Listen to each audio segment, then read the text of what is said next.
Olá, pessoal, sejam muito bem-vindos ao 45º episódio do Quarta Excepcionais. Olá, Ive. Olá, Dulce. Oi a todos que estão nos acompanhando. Sejam bem-vindos a mais um Quartas Excepcionais. É isso aí, pessoal. Para quem ainda não nos conhece, o Quarta Excepcionais é um programa focado em discussões relacionadas aos recursos excepcionais e ao acesso aos cursos superiores. Eu sou Dulce Pontes, trabalho na admissibilidade dos recursos excepcionais no Tribunal de Origem.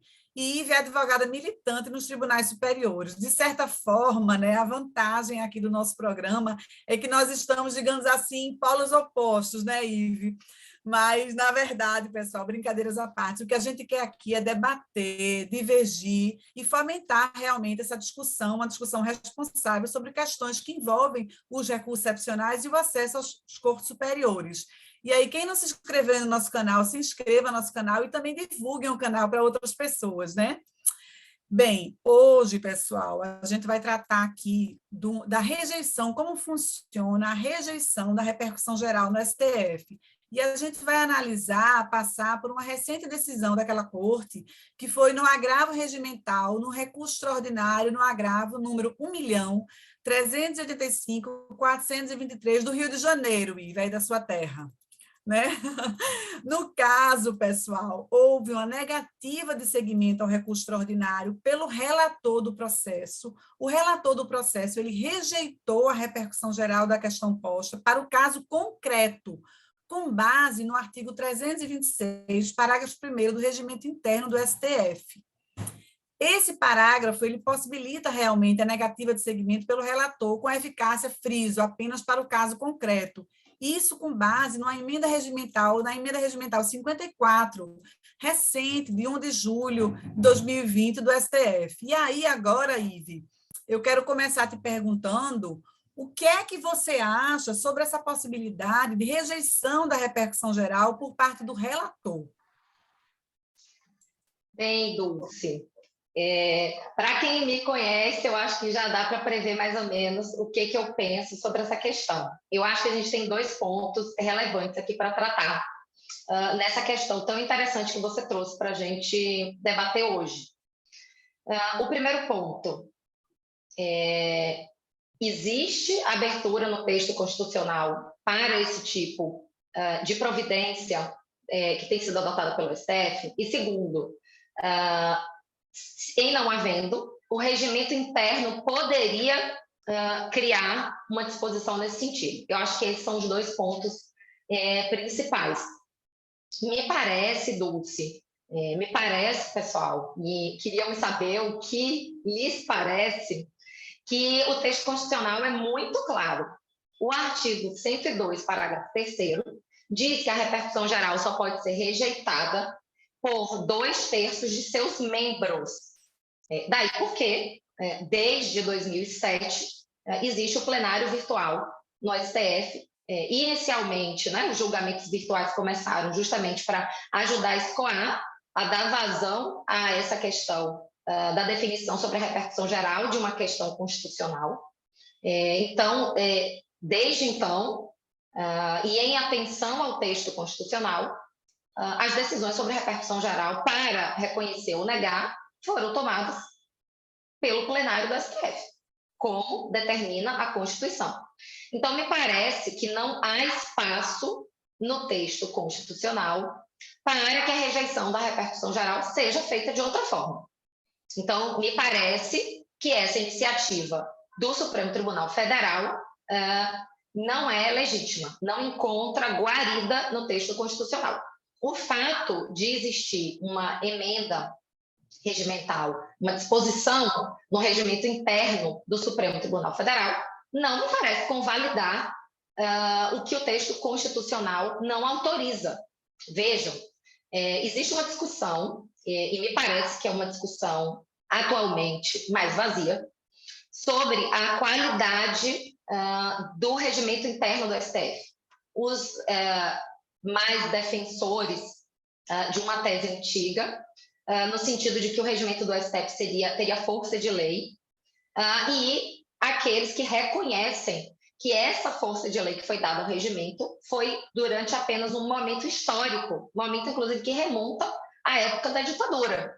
durante um determinado período, o Congresso foi fechado e o STF poderia disciplinar de forma com força de lei sobre algumas questões. Só que aquilo já passou e há muito tempo, e hoje o regimento é muito diferente. Então, o que sobrou daquela época, me parece que sim, teria força de lei, mas o que é incluído a posteriori não tem.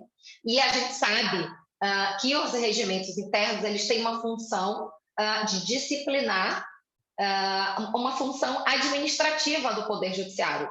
Então, o regimento interno ele tem que organizar a casa, literalmente, e não pode dizer mais do que a lei diz, e muito menos do que a Constituição diz. Então, me parece que o regimento, neste particular, inova e contraria o texto constitucional. Mas aí você pode me perguntar, mas, Ive, o próprio regimento, e ali é artigo 326 do regimento, parágrafo 1º, traz essa possibilidade, e os parágrafos seguintes disciplinam a possibilidade da parte recorrer.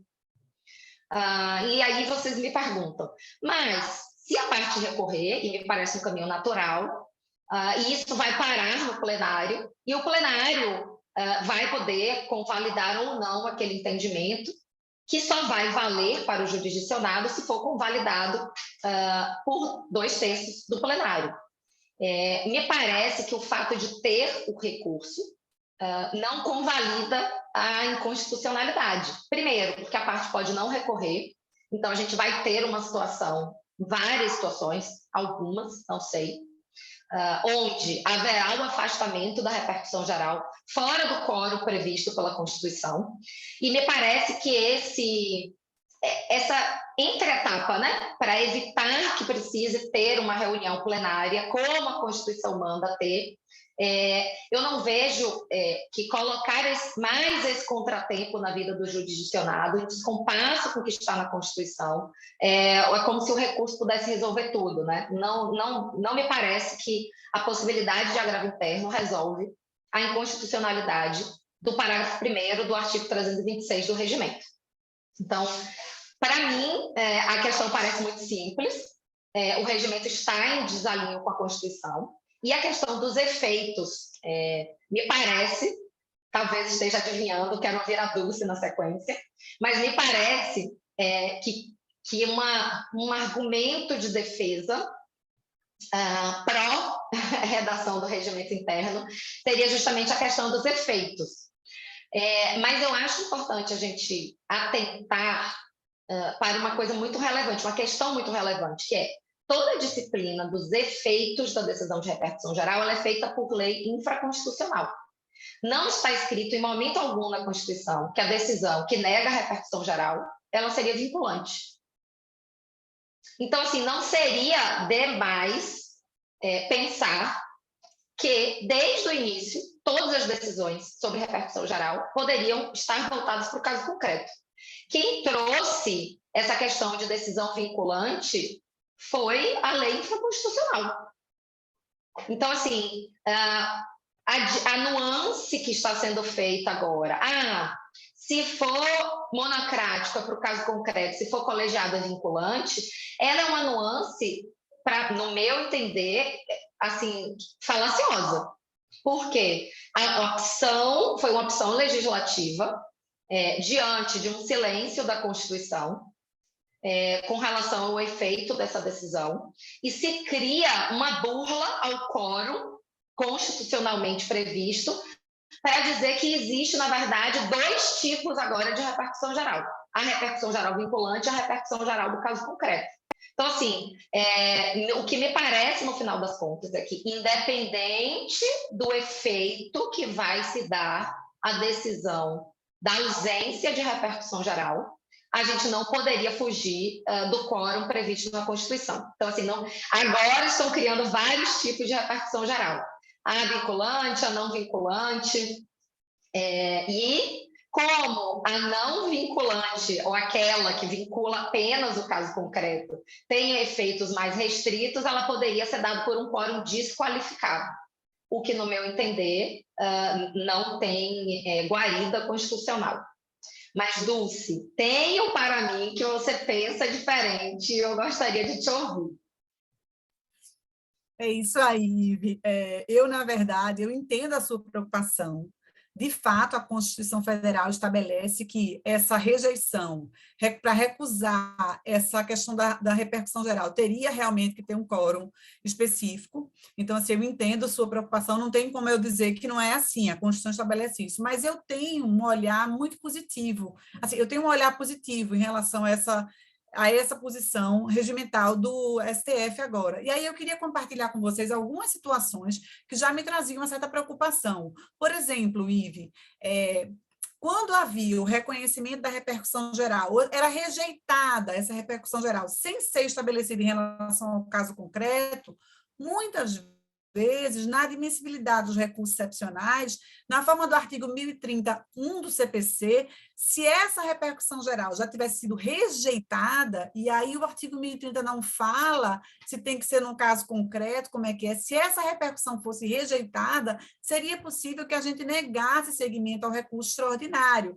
E aí eu não sabia se isso aí, qual foi a participação, o quão boa foi a participação do recorrente nisso, para levar a uma rejeição dessa repercussão geral. E agora, eu acho que esse movimento de fazer com que a repercussão geral seja rejeitada só para o caso concreto é um movimento positivo para que não possibilite que a gente faça essa negativa de seguimento com base nessa rejeição que foi restrita ao caso concreto. Então, eu vejo de forma positiva isso. Fora isso, Ive, como você já adiantou aí, eu acho que dessa decisão do relator, que de fato rejeita essa repercussão geral, será cabível um agravo interno, e aí nesse agravo interno, de fato, a confirmação dessa rejeição será por um quórum qualificado. Então, assim, eu vejo positivamente isso, tá?